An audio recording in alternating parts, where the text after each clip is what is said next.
kegiatan-kegiatan masyarakat yang memang dalam hal yang tertentu mereka diperbolehkan untuk keluar dari rumah dalam hal-hal yang memang sangat penting ataupun dibutuhkan.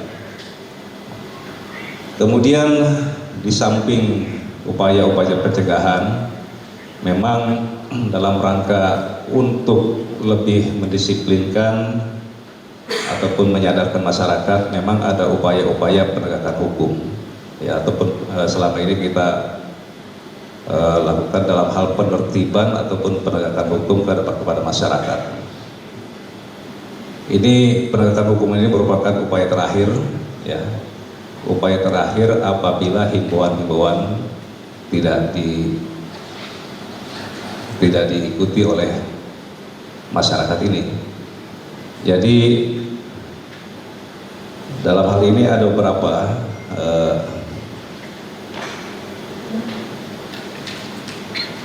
beberapa ketentuan pidana, ya, yang bisa diterapkan dalam kepada masyarakat. Ini ya saya sampaikan bahwa ini merupakan upaya terakhir, yaitu Undang-Undang Nomor 4 Tahun 1984 tentang wabah penyakit, kemudian Undang-Undang Nomor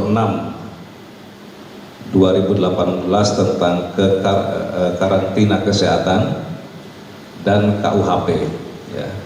KUHP ini meliputi pasal 212, kemudian pasal 214 dan pasal 218, yaitu tentang ya apabila misalnya masyarakat sudah dihimbau untuk membubarkan diri selama 3 kali, tetapi yang bersangkutan tetap menolak. Ini bisa kita lakukan upaya penegakan hukum yang dalam hal ini sifatnya itu untuk memberikan efek jerah kepada masyarakat, dan ini merupakan tindak pidana ringan. Terkait masalah upaya hukum ini, ya, dalam hal ini kami pun sudah berkoordinasi dengan kejaksaan, dan kejaksaan pun sudah merespon baik, sudah mempelajari terkait dengan maklumat Kapolri, ya, maklumat Kapolri, dan dari kejaksaan juga merespon akan melakukan APS, acara pemeriksaan cepat, acara pemeriksaan singkat, ya, dalam hal penanganan hal ini. Tetapi ini merupakan hal, saya sampaikan, hal yang terakhir, dan saya berharap tentunya kepada masyarakat khususnya untuk mematuhi, karena semuanya ini adalah demi untuk kepentingan masyarakat. Kita harapkan kesadaran maupun disiplin masyarakat. Kita tahu sudah demikian besar, demikian banyak korban, ya, korban baik yang positif, kemudian yang meninggal sudah cukup banyak. Jadi kami dalam hal ini berharap marilah kita bersama-sama, ya, bersama-sama dalam hal ini dari aparat, kemudian bersama-sama dengan masyarakat untuk bersama-sama memerangi COVID-19 ini. Kemudian juga perlu kami sampaikan bahwa memang ada terkait dengan transportasi, ya, terkait dengan transportasi ada beberapa memang dalam hal ini pembatasan moda transportasi di situasi PSBB ini. Yang perlu saya sampaikan di sini, sekarang banyak isu-isu beredar bahwa ada penutupan jalan. Perlu kami sampaikan bahwa PSBB ini merupakan opsi yang menurut kami sangat bijak, ya, dari pemerintah, ya, sangat bijak, dan ini adalah solusi terbaik dari beberapa opsi yang ada. Jadi selama ini terkait dengan pembatasan moda transportasi, bahwa perlu saya sampaikan tidak ada, ya, tidak ada penutupan dan pengalihan arus lalu lintas jalan pada akses masuk dan keluar DKI Jakarta. Kemudian melakukan pembatasan moda transportasi terhadap angkutan barang dan angkutan penumpang, baik umum atau pribadi. Jadi di sini artinya bahwa pembatasan terhadap transportasi ini khususnya untuk kendaraan umum, misalnya bis yang selama ini misalnya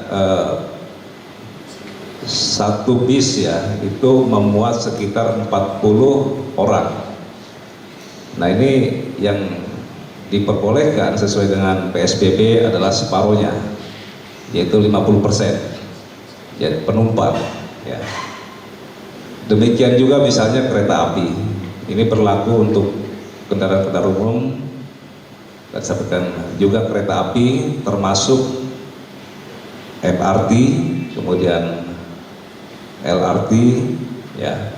Jadi yang diperbolehkan adalah sebagian, separohnya ataupun 50% dari jumlah penumpang seperti biasanya. Demikian juga bagi kendaraan pribadi ya. Kendaraan pribadi misalnya yang kendaraan Avanza itu yang biasanya bisa ditempati sampai 6 orang, ini hanya boleh sekitar 3 orang. Dan ini juga berlaku bagi roda 2. Roda 2 tidak ada istilahnya yang membawa kendaraan roda 2 ini berboncengan. Ini jelas melanggar physical distancing itu. Ya.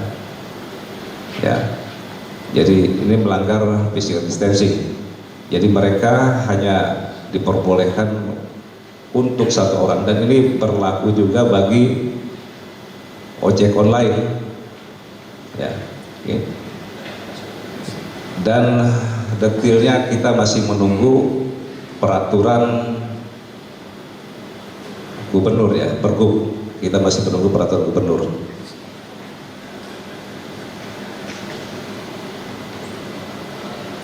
Hal-hal lain ya, hal-hal lain jadi terkait dengan ini, dengan mulai diberlakukannya PSBB ini, bahwa ya yang perlu saya sampaikan yaitu bahwa ya alhamdulillah ya perkembangan situasi sampai saat ini di jajaran Polda Metro Jaya relatif kondusif ya. Ini terkait dengan masalah jaminan keamanan ya, yang merupakan tugas pokok dari kami dalam hal ini Polda Metro Jaya.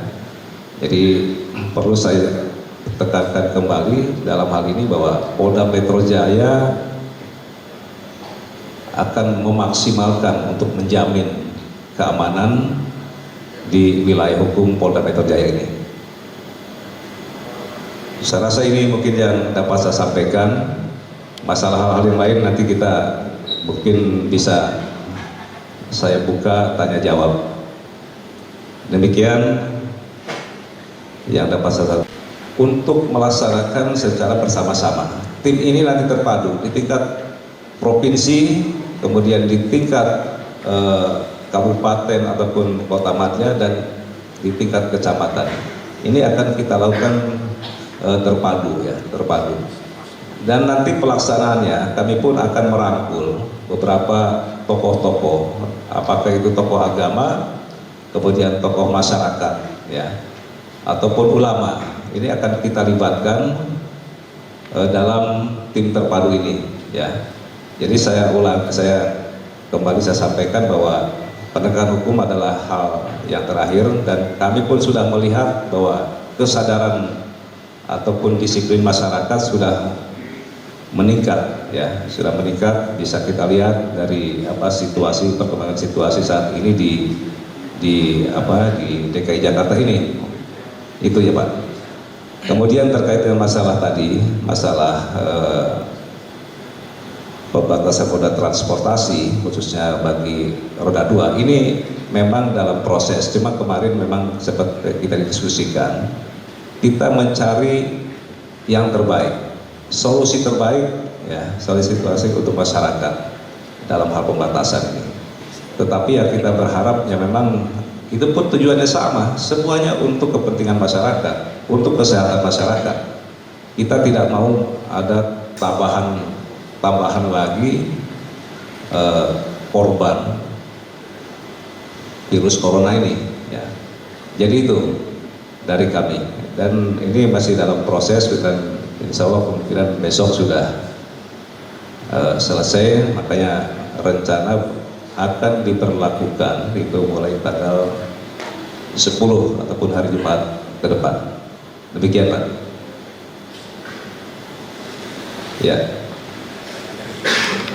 yaitu sejumlah aktivitas dibatasi. Bagaimana polisi menjamin sejumlah sektor itu tetap bisa bekerja dan tidak dibatasi seperti berada di pasar. Baik ya, jadi perlu saya sampaikan bahwa ya, jadi untuk beberapa sektor ya, sektor ataupun bidang yang masih diperbolehkan, apakah itu untuk memproduksi, kemudian juga ini harus tetap berjalan dalam rangka misalnya sampai ini merupakan kebutuhan masyarakat, ini masih diperbolehkan ya, masih diperbolehkan. Ini merupakan pengecualian. Jadi seperti di bidang kesehatan ini, apakah itu misalnya pabrik memproduksi alat kesehatan, kemudian bagaimana transportasinya, ini masih diperbolehkan. Kemudian juga di bidang pangan, energi, komunikasi, kemudian keuangan, bidang logistik, kemudian kebutuhan kesehatan maupun industri strategis ya. Jadi ini termasuk pasar masih boleh dibuka gitu ya. Pasar masih boleh buka. Cuma tetap kita terus mengawasi kegiatan ataupun aktivitas masyarakat ini, baik itu di pasar maupun tadi misalnya pendistribusian tadi 8 sektor tadi.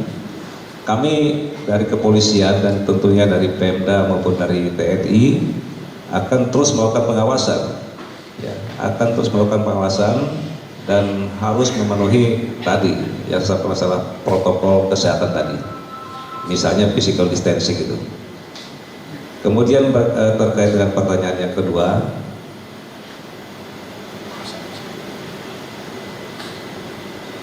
ya, terkait dengan pengawalan khusus untuk mobil-mobil yang akan mendistribusikan bahan logistik, ya, ini sudah kami lakukan, ya, sudah kami lakukan dan akan kami tingkatkan, ya, akan kami tingkatkan. Tadi seperti pertanyaan tadi bahwa ada dimungkinkan adanya peningkatan terkait dengan masalah kriminalitas, ya, ini tentunya kami akan menjaga, mengawal, ya, mengawal sampai misalnya bahan logistik tersebut di gudang ataupun dipasarkan, ya, termasuk di dalamnya misalnya BBM gitu kan. Ini selama ini kita kawal, ya, begitu. Mungkin hal yang lain? Cukup ya. Enggak sedikit ya, saya minta nanti mohon di ini ya, ini kan tidak live ya. Ada yang lain? Enggak, tadi saya minta apa namanya, barangkali bisa diedit gitu. Tadi kayak kurang pas.